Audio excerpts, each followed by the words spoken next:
There is a man in Hollywood who has never publicly started a feud, never fired back at critics, never used a press tour to settle a score. 61 years old, 3 decades at the top of the entertainment industry, and not a single tabloid story about him being difficult, demanding, or cruel. That kind of record does not happen by accident. It happens because Keanu Reeves made very specific decisions, very early, about exactly which people he would allow near him and which people he would quietly, permanently remove from his life.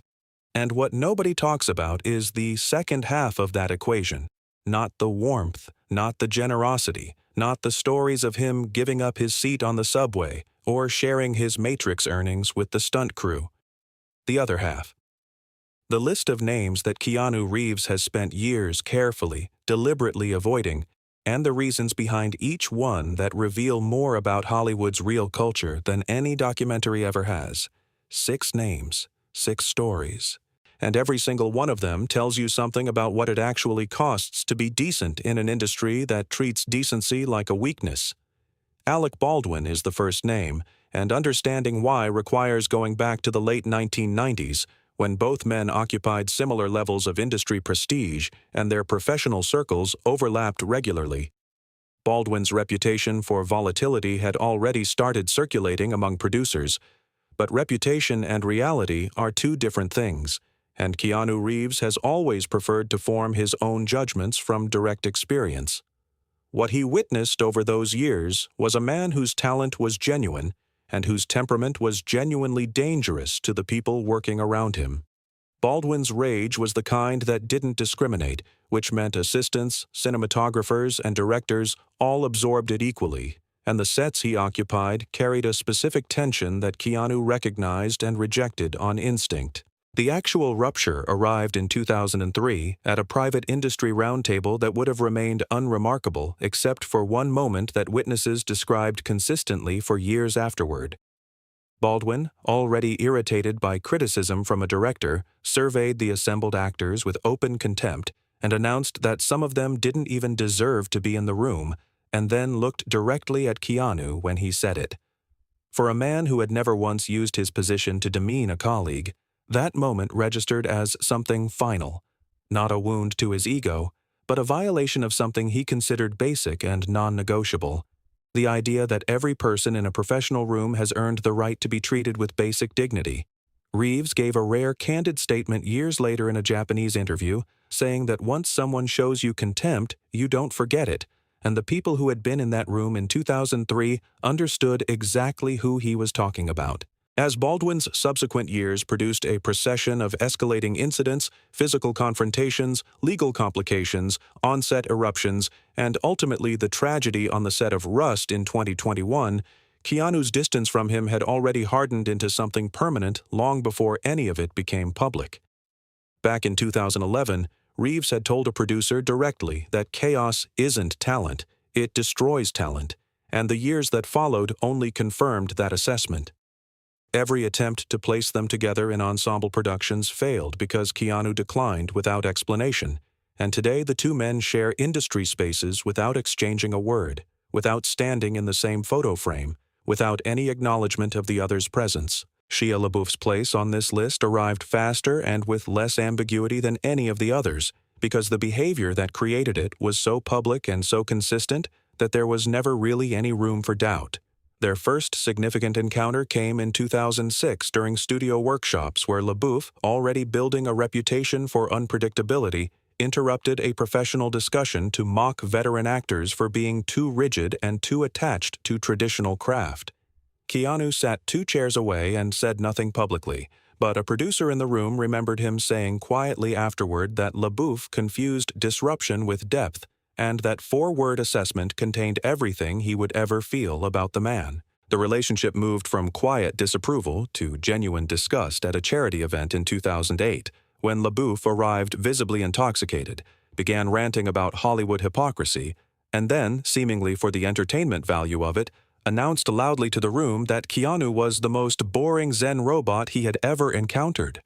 The room went uncomfortable in the specific way rooms go uncomfortable when nobody can tell if what just happened was a joke. Keanu looked at him without changing expression and said, Cruelty isn't honesty, it's insecurity. Then he walked out, and everyone present knew exactly what had just occurred. LaBeouf's public unraveling over the following years, the arrests, the violent incidents, the performance art projects that seemed calibrated more for provocation than meaning, the pattern of clashes with directors who had given him real opportunities. All of it confirmed what Keanu had already decided. The problem wasn't rebellion, and it wasn't authenticity. It was the collateral damage that followed LaBeouf into every professional space he entered. When a major studio put together a project in 2014 and offered Keanu a role alongside LaBeouf, the response came within minutes. Not a healthy environment. No explanation attached, no public statement, no interview. Just a closed door, and that door has never reopened since. Jared Leto occupies a different category from the others because with Baldwin and LaBeouf, the problem was ego and volatility. But with Leto, the problem was something Keanu found harder to articulate and more disturbing to sit with: the deliberate use of psychological harm as a creative tool. Leto's method acting approach had generated controversy on multiple productions before Keanu ever had to make a decision about him, and the accounts that reached Keanu through crew members who had worked those sets were specific enough to form a clear picture. Dead animals sent as gifts to co-stars. Sustained refusals to break character that left other actors unable to do their jobs normally. Demands for rewrites that served Leto's personal immersion at the expense of everyone else's ability to simply function professionally. Keanu processed these accounts with the seriousness of someone who believes that film sets are communities with shared responsibilities, and his response was characteristic in its directness. You can't harm people in the name of art. A closed casting meeting in 2011 produced the moment that made his position permanent, when a director suggested pairing them in a psychological thriller, and Keanu exhaled sharply, shook his head and said, "Chaos isn't a technique, it's a warning sign." Everyone in the room understood without needing clarification. Leto continued escalating his approach across subsequent years, injuring himself for roles, sending increasingly disturbing items to colleagues, publicly insisting that suffering was the only authentic route to genuine performance, and studios slowly absorbed the message that the two men would never share a production. By 2016, nobody was trying anymore. Award ceremonies, industry dinners, professional gatherings of any kind produce no acknowledgement between them, not even the perfunctory nod that colleagues extend out of basic social convention. What Keanu identified in Leto and refused to accept was the one category of behavior he finds genuinely unforgivable: making other people feel unsafe on the one place where they should feel protected. Val Kilmer is the name on this list that carries the most complicated history, because it starts not with hostility, but with something that might have become genuine professional respect before Kilmer's behavior made that impossible.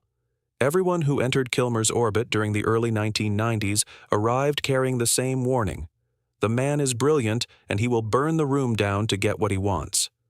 Keanu heard it and, being the kind of person who prefers to form his own impressions, withheld judgment. That instinct toward fairness cost him something, because the eventual disillusionment arrived with the weight of a conclusion that had been a long time coming.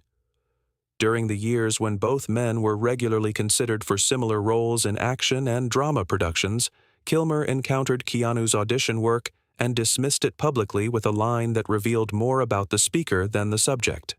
"He's too simple. Acting requires fire, not stillness." Keanu's response to that was not wounded defensiveness. It was something quieter and more permanent: the recognition of who Kilmer actually was underneath the talent.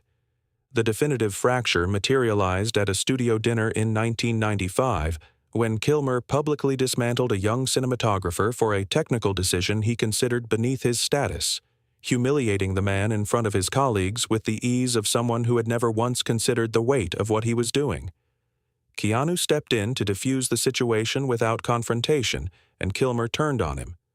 "Don't play wise monk with me."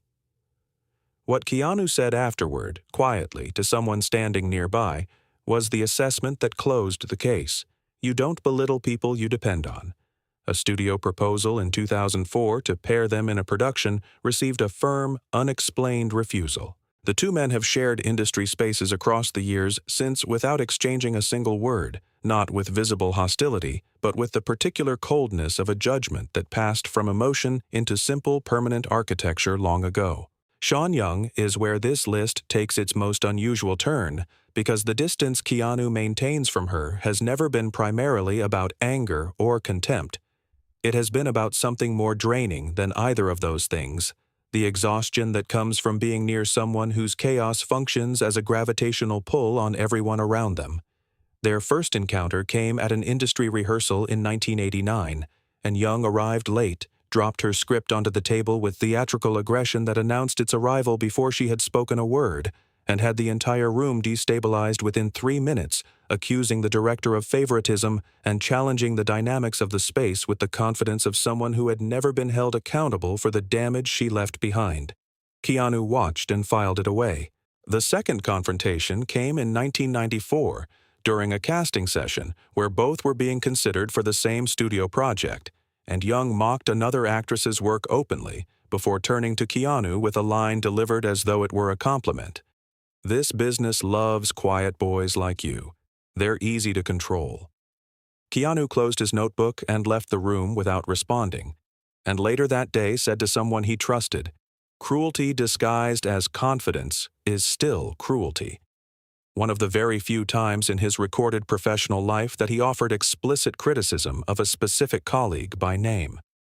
Young's subsequent years accumulated incidents steadily: altercations, uninvited appearances on active film sets, public accusations against producers, the kind of recurring chaos that leaves damage behind even when the specific intentions behind it remain unclear. In 2006, a thriller came to Keanu, and when he discovered that Young was being considered for a supporting role, he turned it down without hesitation. A producer pushed back and told him she had changed. Keanu's reply was short and complete: "I don't want people hurt again." Not a character verdict, not a talent assessment, just a clear-eyed reading of established patterns and a decision made to protect the people he felt responsible for. What these 5 stories share, when you hold them together, is something the entertainment industry rarely wants to acknowledge publicly. Every boundary Keanu Reeves has ever drawn has been drawn not to protect his own ego or his own comfort, but to protect the people working alongside him. Baldwin endangered colleagues through recklessness and contempt. LaBeouf weaponized public settings to perform cruelty as authenticity. Leto turned psychological harm into a creative philosophy. Kilmer destroyed people in front of audiences for the satisfaction of it.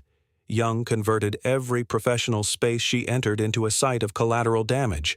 And Keanu Reeves, the man this industry spent decades dismissing as too quiet and too simple, responded to each of them the same way. He stopped letting them close enough to hurt anyone else. The real story of Keanu Reeves isn't the Matrix franchise, or the John Wick series, or the decades of consistent work that made him a global icon. The real story is what he chose to protect and what he chose to walk away from, and the fact that after 61 years, those 2 lists tell you exactly what kind of man he is. Tell me in the comments which of these stories hit hardest for you, and whether you think every call he made was the right one. Subscribe and turn on notifications, because the stories Hollywood works hardest to keep quiet are the ones we cover most.